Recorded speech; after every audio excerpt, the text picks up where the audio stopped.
Cantonment assembly నియోజకవర్గాన్ని జీహెచ్ఎంసీలో విలీనం చేయాలంటూ స్థానిక కాంగ్రెస్ ఎమ్మెల్యే శ్రీ గణేష్ 4వ రోజు రిలే నిరాహార దీక్ష చేపట్టారు. కార్ఖానా అంబేద్కర్ విగ్రహం వద్ద 4వ రోజు దీక్ష చేపట్టారు. బోర్డు నామినేటెడ్ సభ్యుల పదవీకాలం పొడిగించడంపై ఆగ్రహం వ్యక్తం చేశారు. కంటోన్మెంట్ అభివృద్ధి కోసం జీహెచ్ఎంసీలో విలీనం చేయాలని కోరారు. కేంద్రం ఆధీనంలోని సికింద్రాబాద్ సివిల్ ప్రాంతాలకు సరిగ్గా నిధులు రాకపోవడంతో చాలా సమస్యలు తలెత్తుతున్నట్లు చెప్పారు. ఇక కంటోన్మెంట్ బోర్డు సమావేశంలో పాల్గొన్న ఎమ్మెల్యే బోర్డుకు చెల్లించాల్సిన ఆర్మీ సర్వీస్ ఛార్జీలను త్వరగా ఇప్పించాలని అధికారులను రిక్వెస్ట్ చేశారు.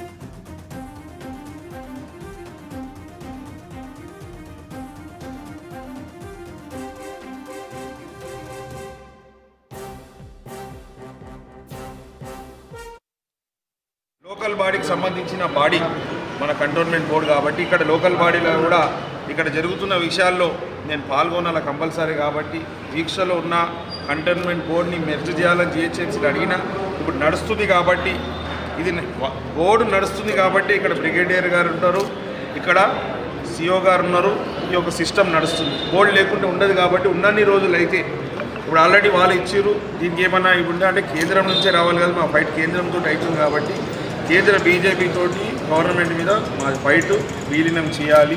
ఎన్ని సంవత్సరాల నుంచి ఎలక్షన్ పెట్టేలే అనే దాని ఒక ప్రక్రియ అయినా కూడా బాధ్యతగా దీక్ష మధ్యలో వచ్చి ఇక్కడ కూర్చొని ఈరోజు బోర్డు మీటింగ్లో ముఖ్యంగా బేగంపేటలో ట్రాఫిక్ సమస్యలు ఉంది. గత బోర్డు మీటింగ్లో కూడా ఏదైతే ల్యాండ్ డిఫెన్స్ వాళ్ళదా కంటోన్మెంట్ వాళ్ళదా ఏ ల్యాండ్ ఎఫెక్ట్ అవుతుందని అన్నీ చెక్ చేసుకొని ఈరోజు బేగంపేటలో ఉన్న సర్కిల్లో ఏదైతే ట్రాఫిక్లు జామ్ అవుతుందో రసల్పురలో ఆ ట్రాఫిక్ జామ్ సమస్య పరిష్కారం కూడా వాళ్ళు ఎన్ఓసి ఇవ్వడం జరిగింది. అదే మాదిరిగా ఎన్నో సంవత్సరాల నుంచి ఎన్నో రోజుల నుంచి కూడా నేను ఎన్ఓసీలు అడుగుతున్న రామన్నకుంట చెరువు గురించి ఇది కూడా ఫైనల్ దశలో వచ్చింది. డిఫెన్స్ వాళ్ళు కంటోన్మెంట్ బోర్డుకి ఎక్స్చేంజ్ చేసిరు. వాళ్ళు ఒకవేళ పర్మిషన్ ఇస్తే 1 మంత్లు ఇస్తాను కూడా ఈరోజు ఇక్కడ చర్చకు వచ్చింది. బిల్డింగ్ పర్మిషన్ శాంక్షన్లకు సంతకాలు పెట్టారు, చెప్పరు నా చెప్పరు, కానీ ఇక్కడ ఆ ప్రక్రియ ఉంది కాబట్టి అలాంటి ప్రక్రియలో నన్ను భాగస్వామ్యం చేయకండి. ఎందుకంటే ప్రతి ఇల్లు వెళ్ళి మేము చూడలేము, వద్దని చెప్పలేము, కావాలని చెప్పి అక్కడ స్థానిక సమస్య పరిస్థితులు ఏముందో మాకు తెలియదు. కాబట్టి ఒకవేళ పాస్ అయినా మా దగ్గర రైట్స్ ఉంటుంది. ఎవరైతే అన్యాయం జరిగిందో మా దగ్గరికి వస్తారు, వచ్చిన వాళ్ళకి మేము మళ్ళీ లెటర్ ఇస్తాము, దాన్ని మీరు ఆపొచ్చు. ఒకవేళ గవర్నమెంట్ స్థలం కావచ్చు, ఏమైనా అవకతవకలు జరిగినా, ఎవరికైనా అన్యాయం జరిగినా, ఎవరైనా ఏమైనా చీటింగ్ చేసినా కూడా అన్ని డీటెయిల్స్గా మనం నెక్స్ట్ రోజు కూడా పెట్టుకోవచ్చు. కాబట్టి దాంట్లో దాన్ని పిలవద్దు ఎమ్మెల్యేగా. ఒకటి. రెండవది ఏంటంటే ఏ మున్సిపల్ బాడీ అయినా రోజువారీ దినచర్యలో కొన్ని పనులు ఉంటాయి, అది మీరే చేసుకోవాలా. ఏమైనా ప్రత్యేకమైన పనులుండి దాన్ని కంపల్సరీ ఎలక్టెడ్ రిప్రజెంటేటివ్ కావాలంటే మమ్మల్ని పిలవాలి.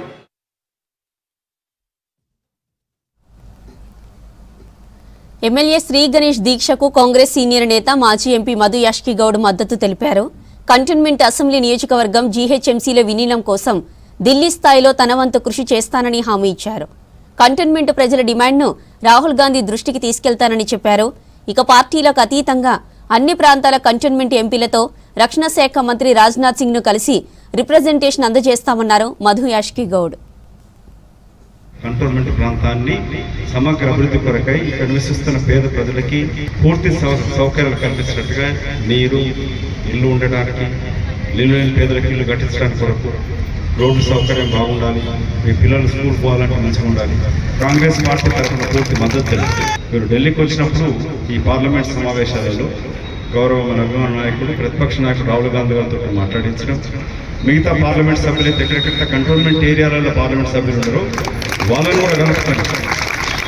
కేంద్ర రక్షణ శాఖ మంత్రికి కంబైన్డ్గా పార్టీలకు అతీతంగా కేంద్ర రక్షణ శాఖ మంత్రి తీసుకెళ్ళడం, వాళ్ళు దీంట్లో మన స్థానిక పార్లమెంట్ సభ్యుడి బాధ్యత. ఈటల రాజేందర్ గారు కరీంనగర్ ఉరుపెట్టి ఇక్కడికి వస్తే ఆదరించారు, ఆశీర్వదించి ఎన్నుకున్నారు. మరి ఆయన బాధ్యత కూడా ఉంటుంది కదా. పార్లమెంట్ సభ్యుడు ఈటల రాజేందర్ గారు కూడా మా విజ్ఞప్తి ఏంటంటే, ఎన్నికలు వచ్చినప్పుడు రాజకీయం ఇదేదో కాంగ్రెస్ పార్టీ ఎమ్మెల్యే చేస్తున్నాడనో, మరి కంటోన్మెంట్ ప్రాంతం కూడా నీకు ఓటు వేసారు కదా, మీరు కూడా బోర్డు పెట్టి ఆయనకు గులాబ్ పూలు పంపండి. ఆయన స్థానిక పార్లమెంట్ సభ్యుడు కూడా వచ్చి మా ధర్నాలో పాల్గొనాలి. ఇది కాంగ్రెస్ పార్టీ ధర్నా కాదు, శ్రీ గణేష్ సొంతం ఇంటి కొరకు ఇది ఏట్లే. కంటోన్మెంట్లో నివసిస్తున్న ప్రజలకు, అన్ని వర్గాల, అన్ని కుల మతాల ప్రజల కొరకు, వాళ్ళకు కనీస వసతులు కల్పించడానికి కొరకు, జిహెచ్ఎంసీలో కలపడానికి కొరకు చేస్తున్న ప్రజల నుంచి వచ్చిన డిమాండ్కి స్థానిక ఎంపీ ఈటల రాజేందర్ గారు పాల్గొనాలని కూడా మేము సూచిస్తూ ఉంటాం. మీరు ఏదో శ్రీ గణేష్ క్రెడిట్ వస్తుందనో కాంగ్రెస్ పార్టీతో కాకుండా ప్రజల కొరకు పనిచేయాల్సిన అవసరం ఉందని మీరు గుర్తెరిగి బాధ్యత గల వ్యక్తి, మంత్రి కూడా పనిచేస్తాడు. ఇప్పుడు మీరు దీన్ని రాజకీయం చేయకుండా పార్లమెంట్ సభ్యుడిగా మీ పార్టీ అధికారం ఉంది అక్కడ, ఇది కలపాలంటే రక్షణ శాఖ అనుమతి కావాలి. కాబట్టి ఈటల రాజేందర్ గారు మీరు తక్షణమే ఇక్కడికి వచ్చి పార్టిసిపేట్ అవుతూ మా ఎమ్మెల్యేని, స్థానిక ప్రజలను తీసుకెళ్ళి, రక్షణ శాఖ మంత్రి తీసుకెళ్ళి, ప్రధానమంత్రి తీసుకెళ్ళినా సరే దీన్ని సికింద్రాబాద్ కంటోన్మెంట్ సివిల్ ప్రాంతాన్ని జిహెచ్ఎంసీలో కలపాలని ఒక ప్రజల యొక్క న్యాయమైన కోరికని, డిమాండ్ని మీరు సహకరిస్తారని చెప్పి కూడా కోరుకుంటూ, మరి 4 రోజులు అవుతా 40 రోజులు అవుతా తెలియదు, దీన్ని సాధించే వరకు తమ్ముడు శ్రీ గణేష్కి తోడుగా ఉండడానికి ఇక్కడ సంఘీభావం రావడం జరిగింది.